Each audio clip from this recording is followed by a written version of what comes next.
is talent management important in law firms?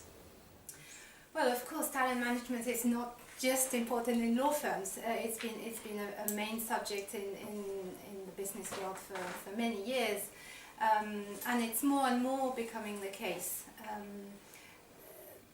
The paradox in the legal sector is that although the main resource, as everyone says, are people, the talent aspect has been not very central to law firm management in the recent decade, contrary to what management consultancy have done, or even accountancy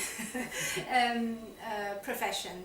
So they now have a very structured and sometimes very innovative talent management strategy. They don't always work, of course, but in terms of the thinking and the research behind the subject, law firms are way back. And when I started doing my research, I thought, why is it that the legal sector is so much behind in terms of the wide subject of people and change? So what are the main issues in particular to the law firm sector?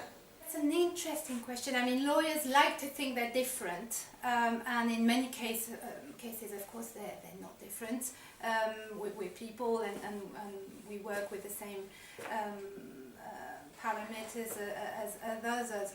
But in other ways, we lawyers are different. Everyone knows that they're very difficult to manage for a number of reasons. One of which, of course, being that they constantly need intellectual challenge, and they also don't like to follow procedures. So having a structured career path or strategy makes it very difficult. So the book obviously featured chapters from different authors. Were there any themes that emerged from the different chapters? As you say, they're very different angles taken in each chapter, because the various expertise that people have in this book.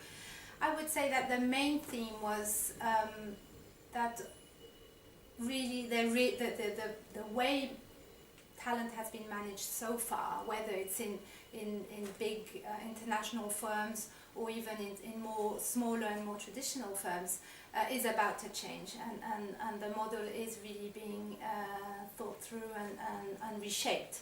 What would be the one thing that you would advise a law firm when they come to seriously thinking about managing talent?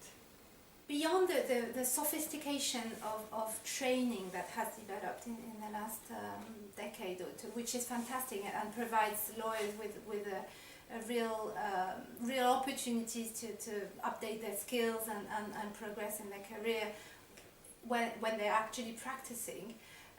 On top of that, I would say really invest in adding a sort of one-to-one dimension of people development through coaching and mentoring, because in the end, what really people, how really people develop in law firm is getting that kind of one-to-one attention of someone more experienced being able to just take interest in a lawyer's professional development. That's incredibly powerful, and if all partners have some basic skills in being able to coach or mentor, that in itself would really reshape the way talent management is done in law firms. Sure. Are there any differences when thinking about talent management in different jurisdictions? That again is an interesting question. Of course, the maturity of legal markets is varied. I mean, whether it's emerging markets or in our countries, they are very different markets, and the challenges are therefore different. Some jurisdictions have absolutely no problems in finding legal talent, in recruiting legal talent. Others have incredible difficulty in engaging younger generations and being able to retain them. I would say that, and of course, because they're culturally so diverse, they communicate and behave in different ways. But in the end, being lawyers and working with the actual legal reasoning as the material of our work makes us very similar in the needs that we have and in the way that professionally we develop, and that's a very interesting thing that emerged as well. Thank you very much. Okay.